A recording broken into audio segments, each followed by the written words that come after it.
Hey, welcome back to my channel, Indieauthor Jill. I'm Jill. If you're new here, I read and review indie-authored books or books by self-published authors or through independent publishing houses. Today we are looking at The Child of Ra by Sara Bittner, and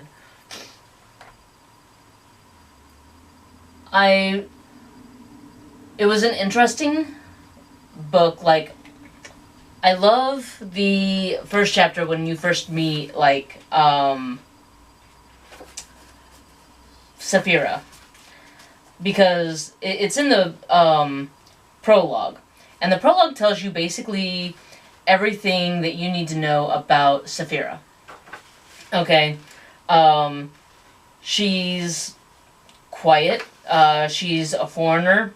Like she's a thief. Okay, she and her friend Kiki are street rats, and they live on a roof.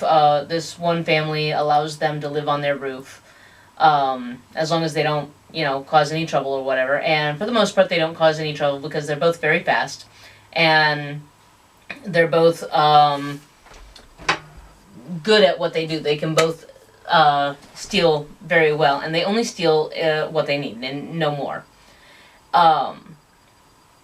But you learn a lot about Saphira, and mainly her priorities, because she's stealing food for herself and for Kiki, and when she gets one of the things, she gets some food, and then she sees a tablet and some,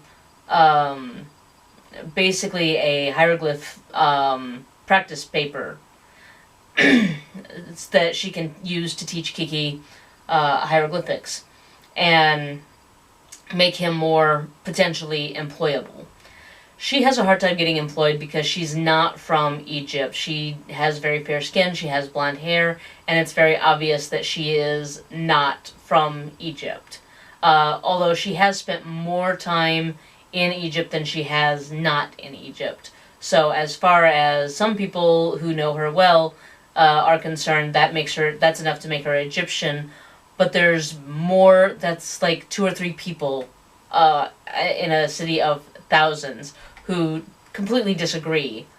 And so she's willing to steal this practice paper. Like, it's completely useless to most people, but it's valuable to her because it's a teaching tool that she can use to help Kiki get more employment and better employment when he's not helping out in the farms.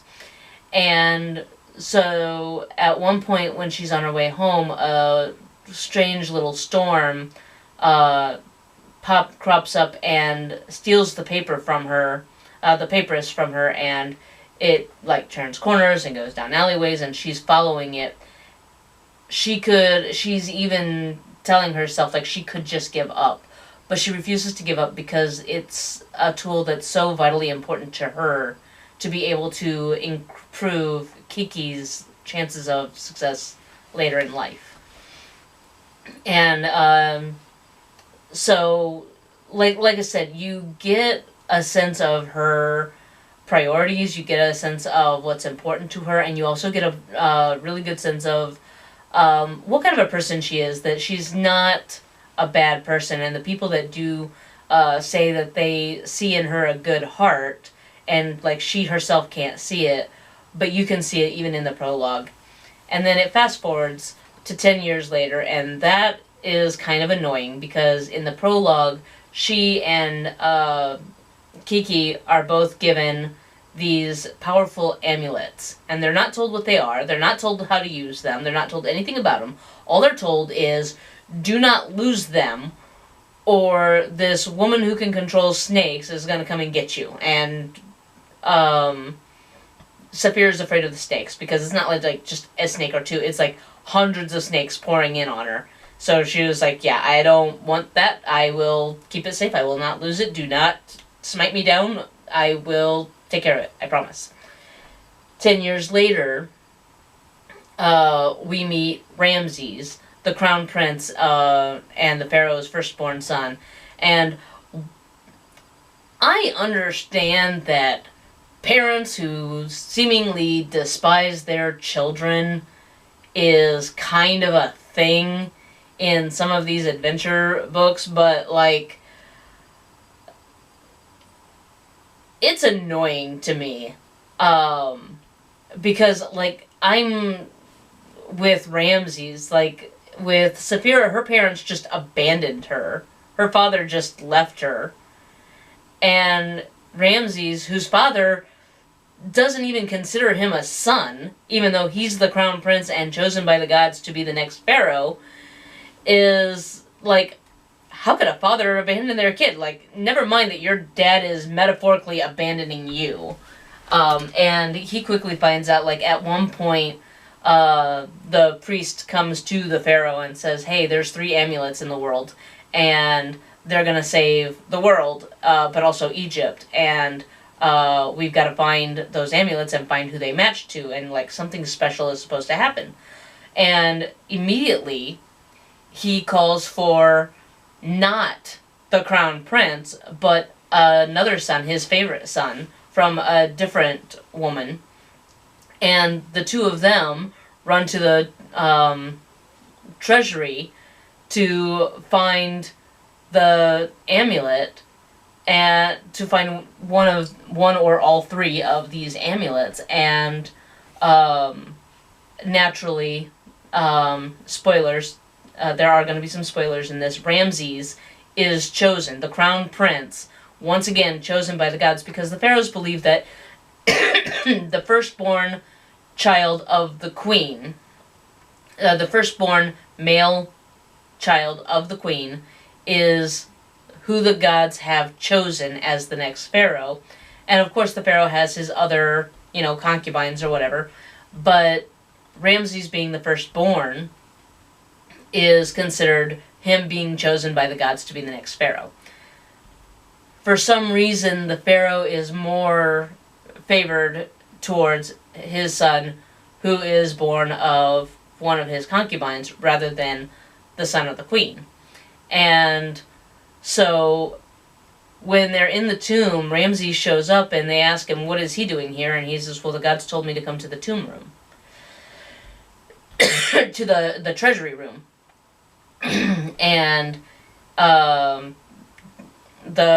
his brother, who is not the crown prince, is holding the amulet and puts it on the table and says, okay, Ramses, you touch it, see what happens. And he touches it, and there's a flash of light, and it's evident that the gods have once again chosen Ramses.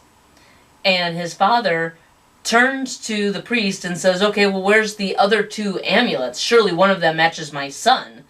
And the priest is looking at Ramses like, one of them did match your son. He's standing right here. You saw it with your own eyes.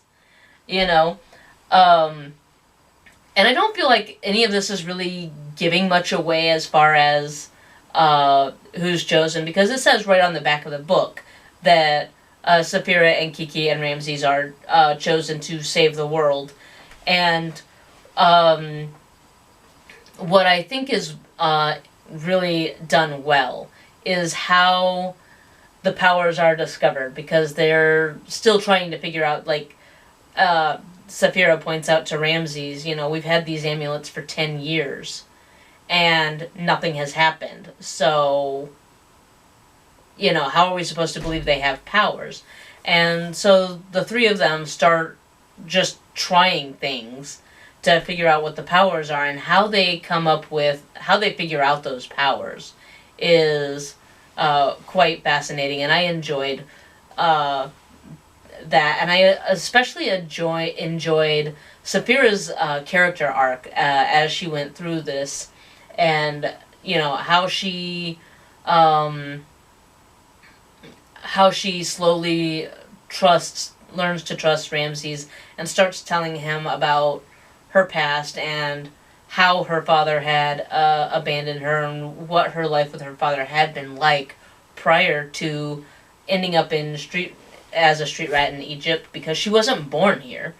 Her parents traveled here, And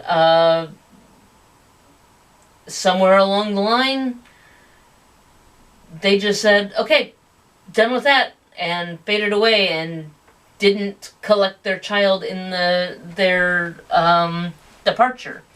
And there are ways that she knows that it was that it was intentional, that it was abandonment. She knows she was abandoned. It wasn't an accident. It wasn't a mistake. It wasn't a misunderstanding. She knows she was abandoned. And there's something so relatable.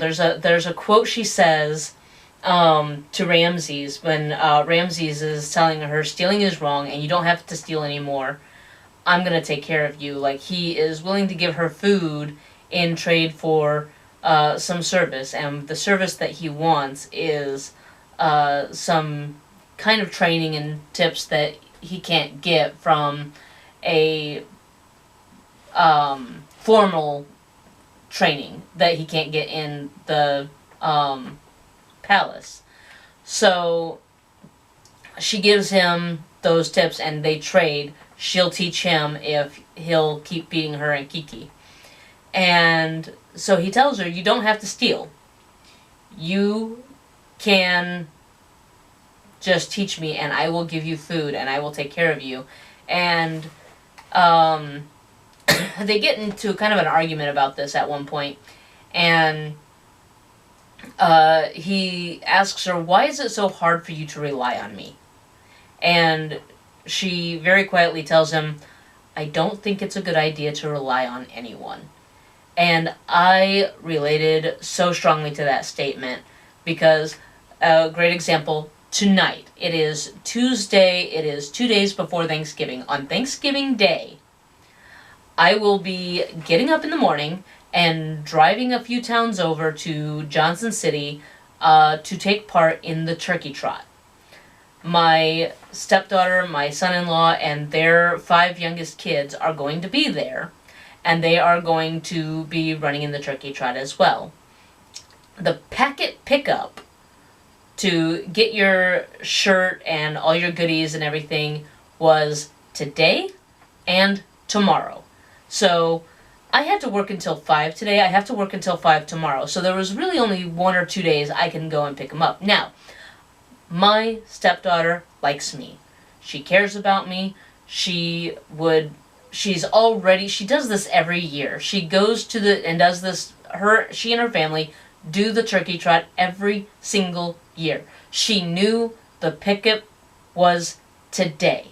If I had called her and said, hey, while you're picking up the packets for you and your family, would you be so kind as to pick up mine as well? She would have said yes. And she would have done it. I know she would have done it. I know for a fact she would have remembered to pick up my packet.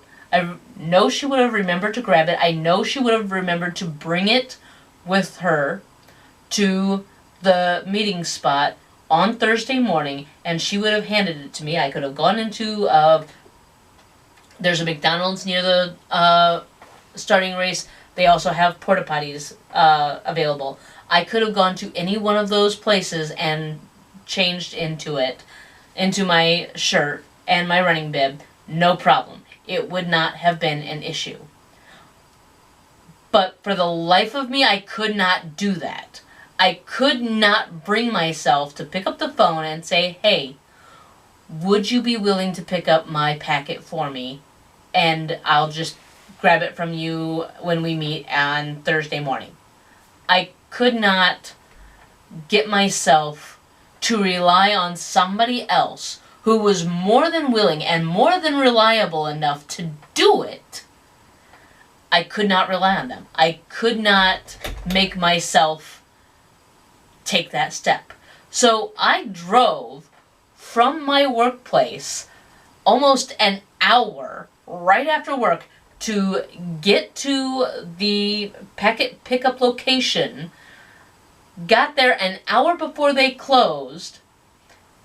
Not only did I pick up my packet, I went ahead and picked up my stepdaughter and her family's packets. In doing so, I've actually created more work for myself because I called her to let her know I got your packets. And she was like, great, we're at dinner. We were going to come and get it right after dinner. Like, we're right here in town already. It was already planned that they were going to go and grab the packets right after dinner.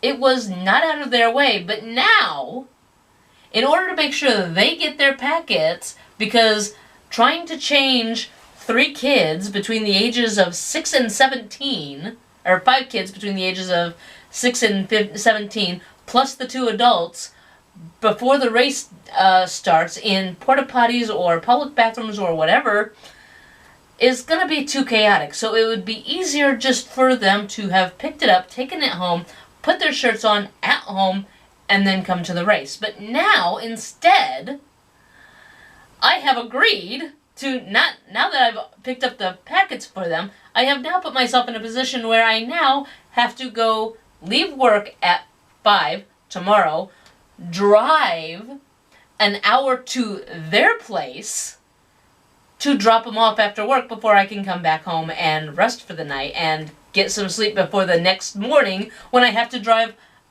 half an hour to get to the race pickup. And why do I do this to myself?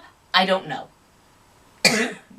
But really and truly, all I needed was to pick up my packet. I could have left their packets, and it wouldn't have cost me any more work. It didn't save them any work, because they were already right there. They were having dinner right down the street from where the packet pickup was. It was not out of their way. But I was so adamant that I couldn't rely on somebody. I was so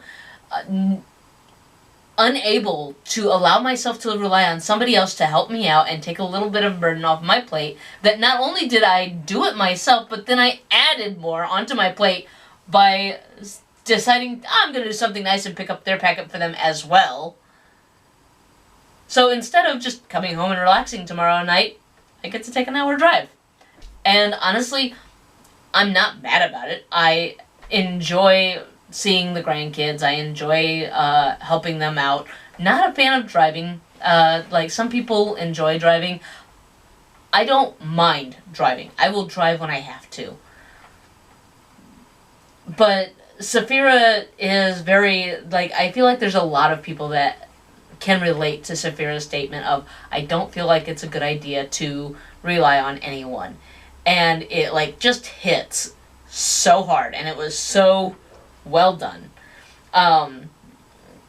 I also enjoyed, as we get into the story, sorry, I enjoy her coming to the realization of, if you like a found family trope, you're gonna love this, because that's exactly what it is. Kiki is just her best friend. He's the guy that he had been living on this roof for years by himself. And when he found Saphira, he was kind to her. He didn't see her as competition. He didn't see her as someone to muscle out. He was just really kind to her. And I love Kiki's personality because he's suspicious when things turn suddenly.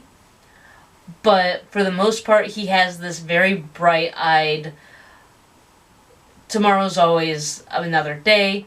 Things will miraculously work out somehow. He's a very go-with-the-flow kind of guy. And I love his attitude. He's just so much fun. He does have, when all of a sudden Saphira doesn't have to steal food and they're just being given food, at first he's like, I love that we're getting food, but I'm suspicious about somebody that is giving us all this food, because that seems suspicious, Even when Ramses tells them he's a prince, and they're like, are you really a prince? Because why would a prince want to hang out with commoners like us? We're not just commoners. We're below commoners. We are street rats. We are filth. There is no reason for you to be scraping the bottom of the barrel to make friends with people like us. but he is a prince, and he is hanging out with him because he doesn't like Kiki. The two of them are very much alike in that they don't see people for their status. They see people for who they are. And I love that about them, and it's a very stark contrast with Saphira. And Saphira, she goes through most of the book saying, oh, I don't have anybody. But then she starts realizing, well, I have Kiki, and I have Ramses, and this is important. This is my family, you know. And she gains other friends and, you know, family in the mix, and I love that. And so, as usual, I don't want to give too many spoilers away. So, as usual, I will leave the link to the book in the description. I do believe it's a trilogy that is finished. So, I will link, all 3 books in the description below. Definitely go check them out. And I will see you in the next video, which will be a video talking about what's coming up next year. But this is the last review video I'm doing this year. I am taking the rest of the year off to enjoy the holidays with friends and family. I want to reread Rise of the Dragon Witch, and just kind of take the pressure off. So this is the end of the review videos for the rest of this year. Like I said, I have a video for announcing a project that I will be doing in 2026, along with reading and reviewing videos. But until then, I will see you in January. Bye!